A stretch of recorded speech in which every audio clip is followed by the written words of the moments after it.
അസ്സലാമു അലൈക്കും വറഹ്മത്തുള്ളാഹി തആല വബറകാത്ത്. അൽഹംദുലില്ലാ അസ്സലാത്തു വസ്സലാമു അലാ റസൂലില്ലാ. പ്രിയപ്പെട്ട രക്ഷിതാക്കളെ, വിദ്യാർത്ഥികളെ,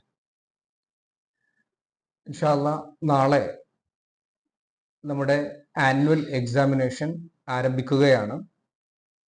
ഭാഗികമായിട്ട് കഴിഞ്ഞ തിങ്കളാഴ്ച ആരംഭിച്ചുവെങ്കിലും മുഴുവൻ വിദ്യാർത്ഥികൾക്കുമുള്ള എക്സാം നാളെയോടുകൂടി ആരംഭിക്കും.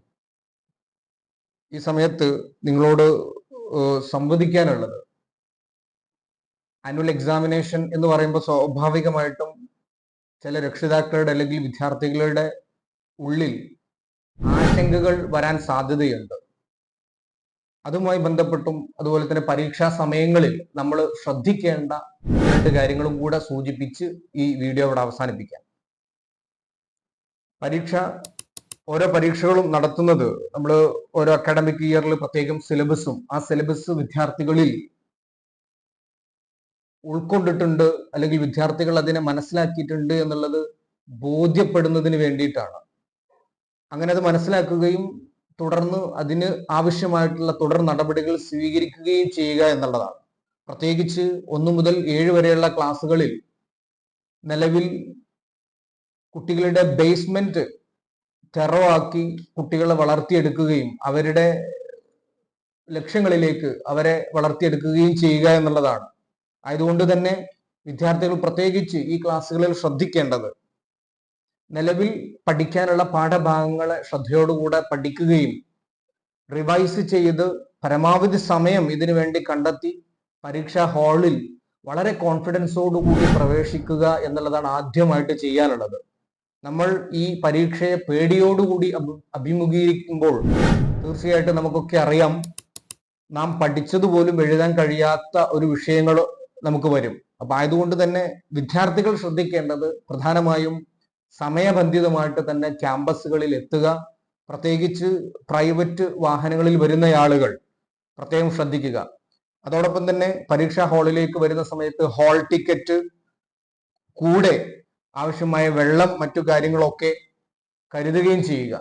പ്രിയപ്പെട്ട രക്ഷിതാക്കളോട് സൂചിപ്പിക്കാനുള്ളത്, വിദ്യാർത്ഥികളെ ചേർത്ത് നിർത്തുകയും മറ്റുള്ള വിദ്യാർത്ഥികളുമായി ബന്ധപ്പെട്ട് കുട്ടികളെ കമ്പയർ ചെയ്യാതിരിക്കുകയും അവർക്ക് ആവശ്യമായിട്ടുള്ള കോൺഫിഡൻസ് നൽകിക്കൊണ്ട് സ്കൂളിലേക്ക്, എക്സാമിലേക്ക് പറഞ്ഞയക്കുക എന്നുള്ളതാണ് ചെയ്യാനുള്ളത്.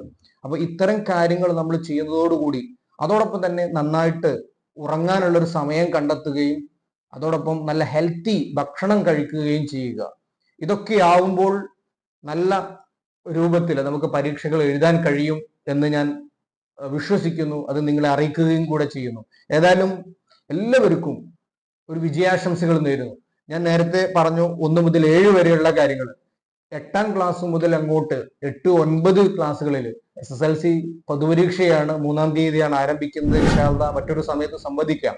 ഞാൻ 8, 9 ക്ലാസ്സുകളിലെ വിദ്യാർത്ഥികളോട്, രക്ഷിതാക്കളോട് പ്രത്യേകം സൂചിപ്പിക്കുന്നത്, നിലവിൽ 8, 9 ക്ലാസ്സുകളിലെ വിദ്യാർത്ഥികൾക്ക് അവർ പഠിച്ച് പരീക്ഷ എഴുതി വിജയിച്ചാൽ മാത്രമാണ് അടുത്തൊരു ക്ലാസ്സുകളിലേക്ക് പ്രൊമോഷൻ സാധ്യമാവുകയുള്ളൂ. ആയതുകൊണ്ട് തന്നെ കിട്ടുന്ന സമയം മുഴുവൻ പഠിക്കാൻ വേണ്ടി സമയം ചെലവഴിക്കുകയും അതിന് വേണ്ടിയുള്ള ഒരുക്കങ്ങൾ വീടുകളിൽ ചെയ്തുകൊണ്ട്, പ്രത്യേകിച്ച് ചില പരീക്ഷകൾക്കിടയിൽ സമയമുണ്ട്, ആ സമയത്തെ വേണ്ട രൂപത്തിൽ വിനിയോഗിച്ച് നല്ല രൂപത്തിൽ പരീക്ഷ എഴുതണം. അതിന് നിങ്ങൾക്ക് സാധിക്കട്ടെ. അല്ലാത്ത പക്ഷം അടുത്തൊരു ക്ലാസ്സുകളിലേക്ക് പ്രൊമോഷനെ അത് ബാധിക്കും. അപ്പൊ ആയതുകൊണ്ട് തന്നെ ഈ കാര്യങ്ങൾ വളരെ സീരിയസ് ആയിട്ട് മനസ്സിലാക്കിയിട്ട് വേണം ഈ എക്സാമിനെ അഭിസംബോധന ചെയ്യാൻ എന്ന് ഞാൻ സൂചിപ്പിച്ചുകൊണ്ട് എല്ലാവിധ വിജയാശംസകളും നേരുന്നു. കൂടെ ഒരു പ്രധാനപ്പെട്ട കാര്യം കൂടെ ഞാൻ അറ്റാച്ച് ചെയ്യുകയാണ്. ഞാൻ പരീക്ഷയുടെ ഈ ഒരു വീഡിയോയുടെ കൂടെ അറ്റാച്ച് ചെയ്യുമ്പോൾ നിങ്ങളൊന്നും വിചാരിക്കരുത്. പക്ഷെ ഈ ഒരു സന്ദർഭത്തിൽ ഇതിനോട് അറ്റാച്ച് ചെയ്യാൻ പറ്റിയ ഒരു അവസരമായതുകൊണ്ട് ഞാൻ പറയുകയാണ്. നിലവില് കഴിഞ്ഞ കുറച്ച് ദിവസങ്ങൾക്ക് മുമ്പ് നിങ്ങളുമായിട്ട് നമ്മുടെ 30ാം വാർഷികത്തിന്റെ ഭാഗമായിട്ട് നമ്മൾ ഇറക്കിയ മാഗസിൻ ഉണ്ട്. ആ മാഗസിൻ ഭൂരിഭാഗം വിദ്യാർത്ഥികളും വാങ്ങിച്ചു. ഇനി കുറച്ചുകൂടെ വിദ്യാർത്ഥികൾ അത് വാങ്ങിക്കാനുണ്ട്.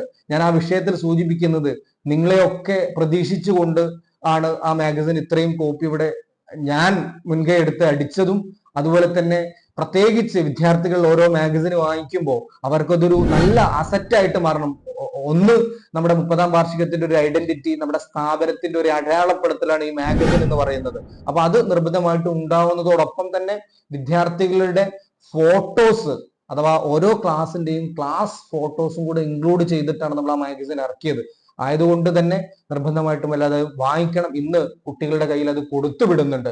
പ്രത്യേകിച്ച് ശ്രദ്ധിക്കേണ്ടത്, നേരത്തെ ഒരു കോൺഫ്ലിക്റ്റ് അതിനകത്തുണ്ടായത്, സമ്മേളനത്തിന്റെ സമയത്ത് 50-ൽ കുറയാത്തൊരു സംഭാവന എന്നുള്ള രൂപത്തിൽ അതിന് നൽകുകയും, എന്നാൽ അതിന്റെ ഒരു കോസ്റ്റ് സത്യത്തിൽ നമുക്ക് വരുന്നത് 100-ന് മുകളിൽ അത് കോസ്റ്റ് വരുന്നുണ്ട്. പക്ഷെ കാൽക്കുലേഷൻ വരുന്ന സമയത്ത് എന്നിരുന്നാലും നിങ്ങളോട്, അപ്പൊ കുട്ടികളുടെ ഫോട്ടോസിന്റെ ക്യാഷ് ഒന്നും ഇതിനകത്ത് ഇൻക്ലൂഡ് ചെയ്തിട്ടില്ല. അപ്പൊ ഞാൻ പറഞ്ഞു വരുന്നത് 90 രൂപയാണ് നമ്മൾ വിദ്യാർത്ഥികൾക്ക് നൽകുന്നത്. അപ്പോൾ പറ്റുന്നവരെല്ലാവരും ആ സംഖ്യ തന്നെ നൽകി, അല്ലെങ്കിൽ അതിനേക്കാളും കൂടുതൽ സംഖ്യ നൽകാൻ പറ്റുന്നവർ നൽകി സ്ഥാപനത്തിനോടൊപ്പം നിന്ന്, സ്ഥാപനത്തിന് കൂടെ നിന്ന് സ്ഥാപനത്തിനെ സഹായിക്കണമെന്ന് ഓർമ്മിപ്പിച്ചുകൊണ്ട് ഞാൻ എൻ്റെ വീഡിയോ അവസാനിപ്പിക്കുന്നു. ഇൻഷാ അല്ലാഹ് എല്ലാ വിദ്യാർത്ഥികൾക്കും നന്മകൾ നേരുന്നു. നല്ല വിജയം സമ്മാനിക്കട്ടെ. ഇൻഷാ അല്ലാഹ് നല്ലൊരു അടുത്ത അടിപൊളി അധ്യയന വർഷം നമുക്ക് ആരംഭിക്കണം. അതിന് നിങ്ങളുടെ സഹായം, സപ്പോർട്ടും ഒക്കെ ഉണ്ടാവണം. അതോടൊപ്പം തന്നെ ഇൻഷാ അല്ലാഹ് നമ്മുടെ അഡ്മിഷൻസ് ആരംഭിച്ചിട്ടുണ്ട്. അഡ്മിഷൻ ക്യാമ്പയിൻ നടന്നുകൊണ്ടിരിക്കുന്നുണ്ട്. ഇൻഷാ അല്ലാഹ് അതിലൊക്കെ നിങ്ങൾ നമ്മുടെ പരിസരത്തുള്ള നമ്മളോട് സഹകരിക്കുന്ന ആളുകളോട് ഈ വിഷയങ്ങൾ എത്തിച്ച് അവരെ ഈ അഡ്മിഷൻ എടുക്കുന്നതിലേക്ക് പ്രത്യേകം ശ്രദ്ധയുണ്ടാവണമെന്ന് സൂചിപ്പിച്ചുകൊണ്ട് ഞാൻ നിർത്തുന്നു. വാഖിറു ദഅവാനാ അൽഹംദുലില്ലാഹി റബ്ബിൽ ആലമീൻ.